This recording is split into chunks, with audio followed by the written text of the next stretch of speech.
Corona जो एक महामारी अभी चल रही है, पूरा विश्व से जूझ रहा है।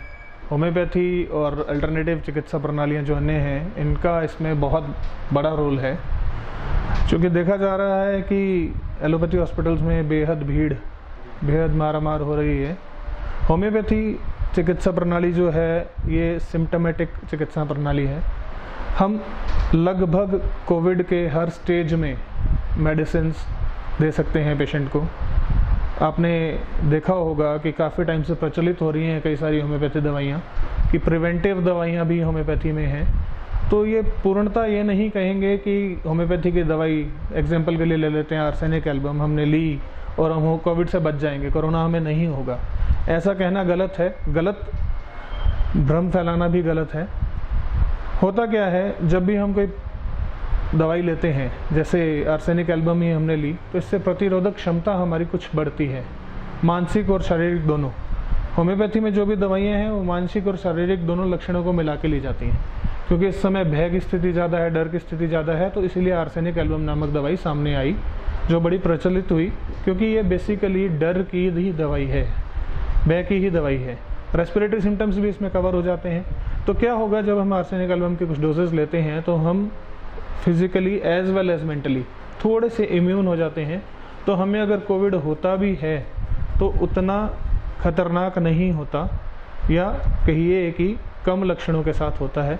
और सिर्फ ऐसा नहीं है कि आर्सेनिक एल्बम एक ही दवाई है। मैं फिर से सचेत करूँगा कि दवाइयाँ होम्योपैथी में बहुत सारी हैं। जैसे अभी ब्राइनिया एक मेडिसिन है, ब्राइनिया मेडिसिन का भी बड़ा अच्छा रोल इस समय आ रहा है। बदलता हुआ मौसम है, तो बदलते हुए मौसम की ये दवाई है। इसी तरह सिम्टम्स पे दवाइयाँ चेंज होती रहती हैं।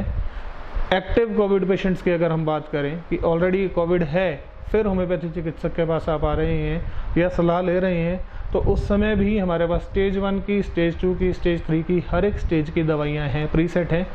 एलोपैथी दवाइयों के साथ साथ हम होम्योपैथी दवाइयाँ दे सकते हैं। लक्षणों पे और डायग्नोसिस पे, दोनों पे ये आधारित होती हैं। सीटी स्कैन की रिपोर्ट जैसे अभी हम देख रहे हैं, तो लंग्स में कौन सा पार्ट अफेक्टेड है, right part of lung, left lung, upper lobe, lower lobe, उसके हिसाब से, उन लक्षणों के हिसाब से हमारी दवाई बदलती रहती है। तो हमें भी डायग्नोसिस का और प्रोग्नोसिस का उतना ही रिक्वायरमेंट रहता है। तो अगर हमारा ऑब्जर्वेशन और स्किल बराबर चलता है, तो होम्योपैथी दवाइयाँ बेहद कारगर हैं कोविड के हर स्टेज में। सर, साइकोलॉजिकल भी प्रभाव पड़ता है क्या? साइकोलॉजिकल, बिल्कुल। साइकोलॉजी तो सबसे ऊपर है। देखिए, शरीर में अगर हम देखें तो हमारा दिमाग या हमारा मन सबसे ऊपर की स्थिति में है। तो कहा भी जाता है, मन जीते जग जीत। जब तक आप मन को विजयी नहीं बनाएंगे, आप हर एक चीज़ से हार जाएंगे। अभी कोविड में आप स्थिति देखिए, कोविड उतना खतरनाक नहीं है जितना डर है, जितनी दहशत है, जितना टेरर है। ये डर कहीं ना कहीं हमें बेहद कमज़ोर कर रहा है, हमारी इम्यूनिटी को लो कर रहा है। हम अच्छे से जानते हैं कि कोई भी इमोशन हमारे शरीर पे प्रभाव डाल सकता है। ये सब जानते हैं, फिर भी इमोशंस पे कंट्रोल नहीं रहता। आप क्रिमिनल्स को ही देख लीजिए, इम्पल्स आया, गुस्सा आया, किसी को मार दिया, ठीक है, और ज़िंदगी भर गिल्ट में जीते रहे। तो इमोशंस का प्रभाव पड़ता है। आपने देखा कि पीछे बड़ा फाइनेंशियल लॉस हुआ था, कभी नोटबंदी हुई थी, तो बहुत से लोगों को हार्ट अटैक आ गया था। अब फाइनेंशियल लॉस का आपके हार्ट से क्या रिलेशन है? समझने की चीज़ें हैं कि कोई स्ट्रॉन्ग इमोशन आता है तो आपके शरीर का कोई ना कोई अंग तुरंत जाता है। इसी तरह डर जो इमोशन है, इसका सीधा लिंक आपके फेफड़ों से, आपके लंग्स से होता है। जितना हम डरते जाएंगे, हमारे फेफड़े उतने ही संक्रमित होते जाएंगे। अगर डर की बात हम और करें तो ज़िंदगी में सबसे बड़ा डर क्या है? मौत का डर। मौत का डर कब आता है? अपनी सांसें बंद करके देखिए ना, मौत का डर आएगा। तो जब मौत का डर आता है तो आपके फेफड़े, आपके लंग्स पकड़े जाते हैं। तो ये डर की स्थिति जो है, ये साइकोलॉजी है। हमें सावधानी बरतनी है। ऐसा नहीं मैं कह रहा कि आप डरिए मत और आप खुले घूमने लग जाइए, ऐसा मैं बिल्कुल नहीं कह रहा हूँ। करना क्या है, डर अगर नेगेटिव है तो डर पॉजिटिव भी तो है। डर हमें सिखा रहा है कि कुछ बीमारी है, हमें सचेत होना है। डर हमें सचेत करने के लिए आता है, हमारी इम्यूनिटी लो करने के लिए नहीं। अत्यधिक डर परेशान करने वाला है।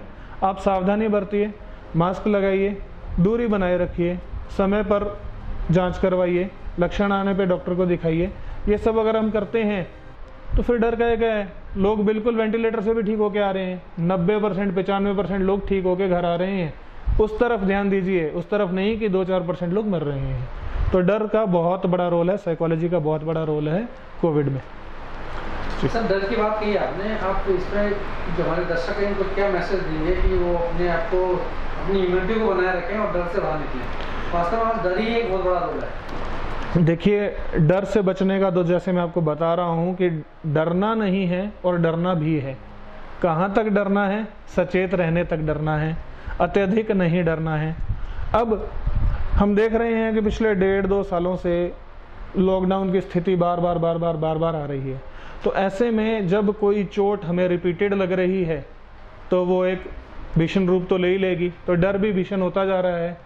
बच्चों पे देखते हैं, बच्चों पे किस कदर प्रभाव पड़ रहा है, स्कूल बंद हैं तो वो भी एक डर की असमंजस की स्थिति में जी रहे हैं। करना क्या है, पढ़े हमारी फिजिकल हैबिट्स भी चेंज होती जा रही हैं, हम बिल्कुल निठल्ले होते जा रहे हैं। घर में बैठे एक्सरसाइज का रूटीन नहीं, बाहर घूमने नहीं जा सकते, कुछ भी नहीं कर सकते। करना क्या है, घर पे बैठे कुछ एक्टिविटीज़ करते रहें, पॉजिटिव एक्टिविटीज़ करते रहें। देखिए, आप किसी भी इमोशन को छोड़ तो सकते नहीं, दिमाग है सोचेगा, दिल है सोचेगा, सोच तो आएगी ही। कर क्या सकते हैं, नेगेटिव की जगह कुछ पॉजिटिव डाल सकते हैं। पॉजिटिविटी में क्या डालें, कुछ ना कुछ क्रिएटिव काम करें, कुछ ना कुछ अच्छे काम करें।